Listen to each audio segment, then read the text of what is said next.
The subject of end times has captivated humanity for centuries. People look at the world. They see chaos and turmoil. They wonder what the future holds. Is there a divine plan? Does the Bible offer answers to these pressing questions? Many search for meaning in ancient texts.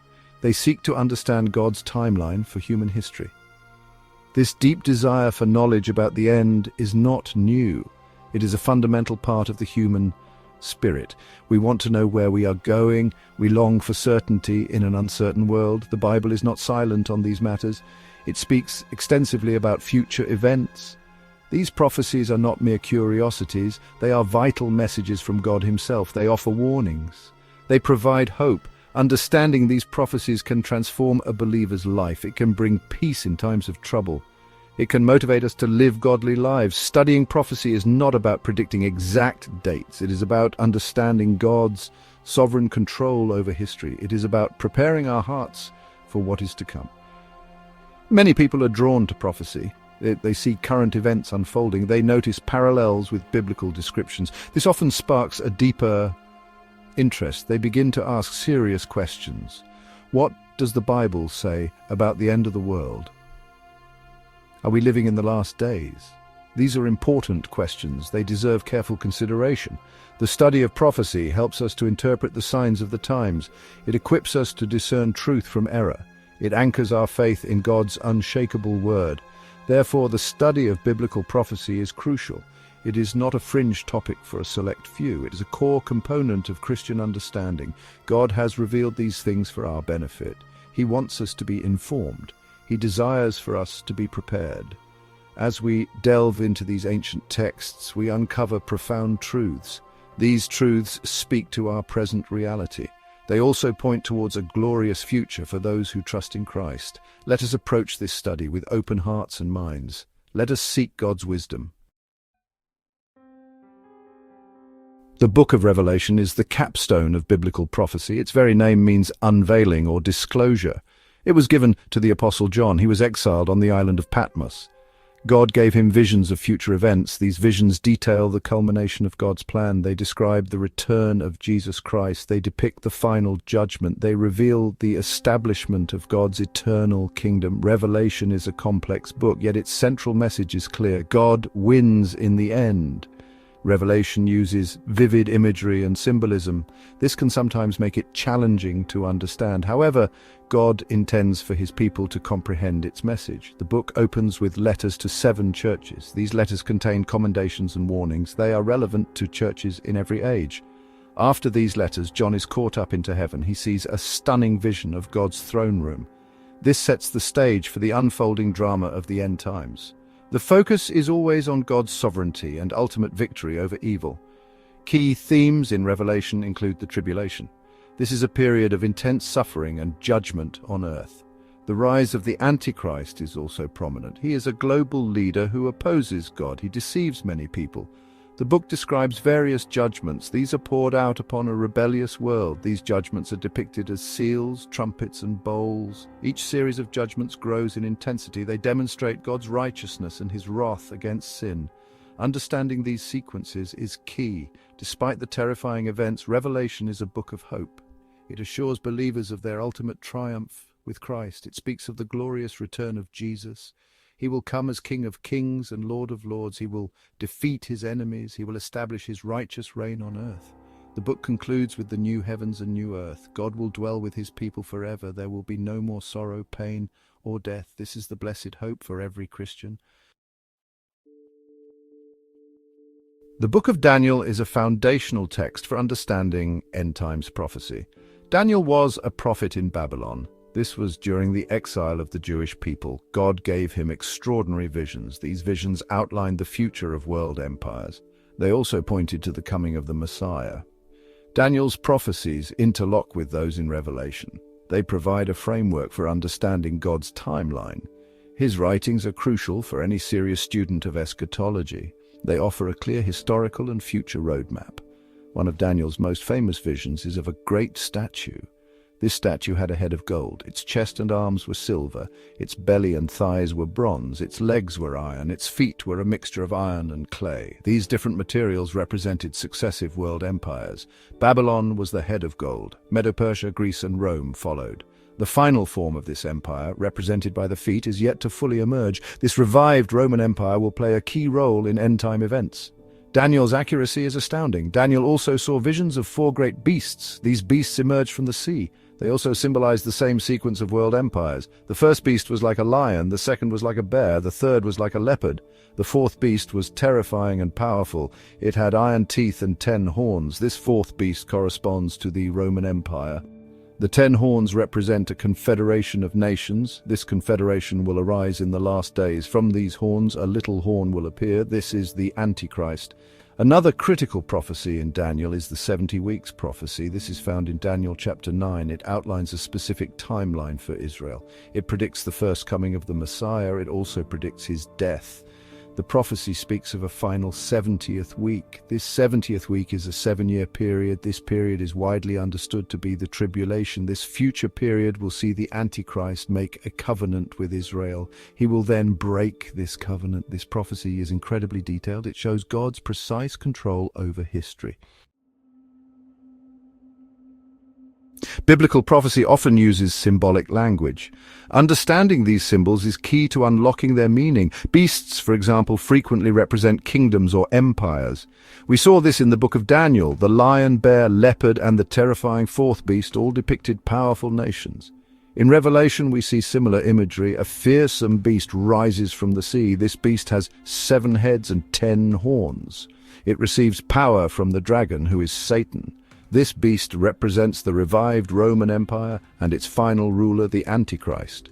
Horns in prophecy typically symbolize kings or rulers. Daniel's fourth beast had 10 horns. These are 10 future kings who will rule with the Antichrist. The little horn that rose among them was the Antichrist himself. He subdues 3 of these kings. He then gains immense power. Revelation also speaks of 10 horns on the beast. These are 10 kings who give their authority to the Antichrist. This consistency and symbolism across different prophetic books helps us interpret them. It shows a unified divine message.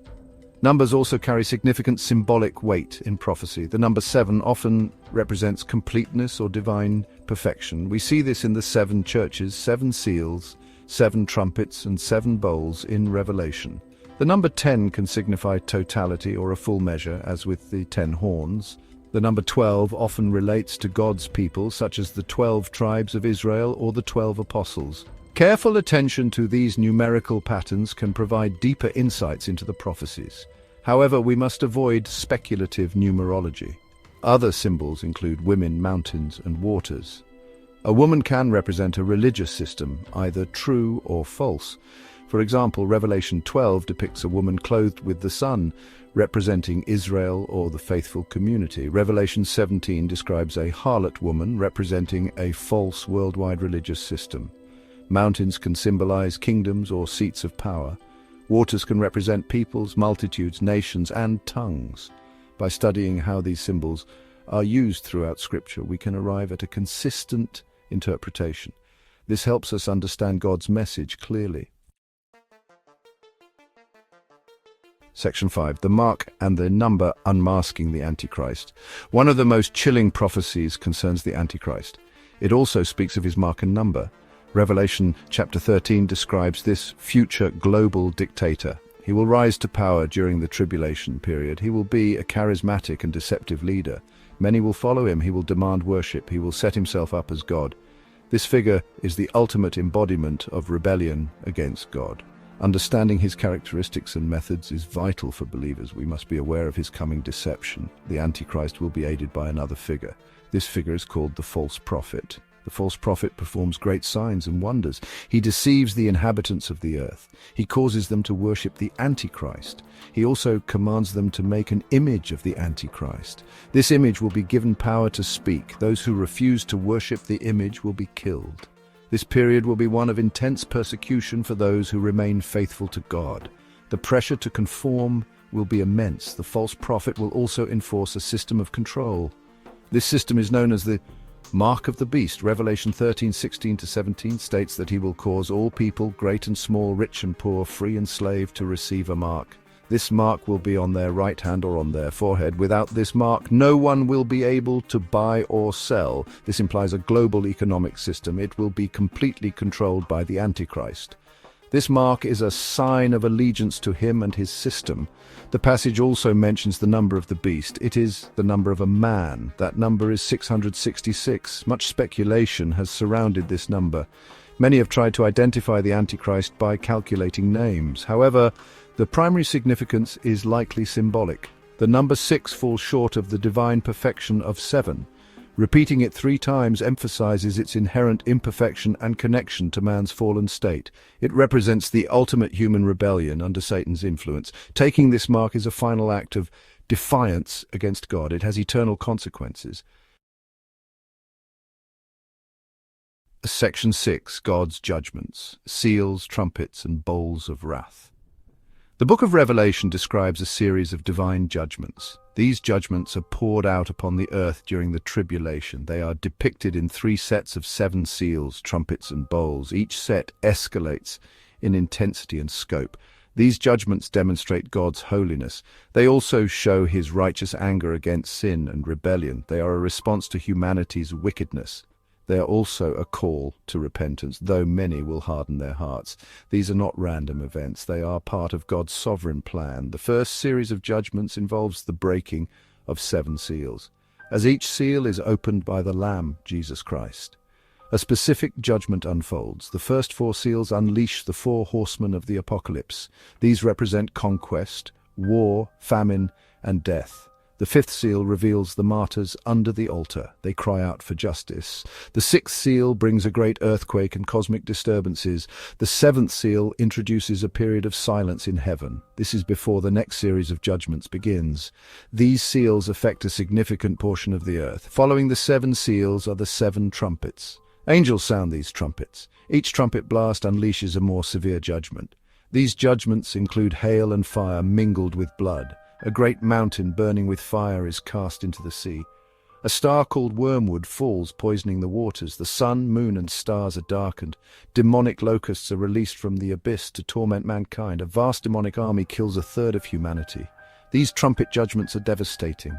They impact the natural world and human life directly. The final and most severe series of judgments are the 7 bowls of God's wrath. These are also called vials.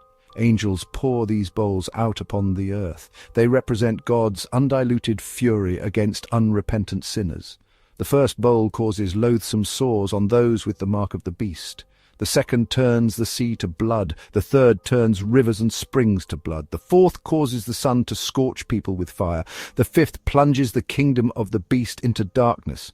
The 6th dries up the Euphrates River to prepare for the kings of the east. The 7th bowl triggers a massive earthquake and global devastation. This culminates in the Battle of Armageddon.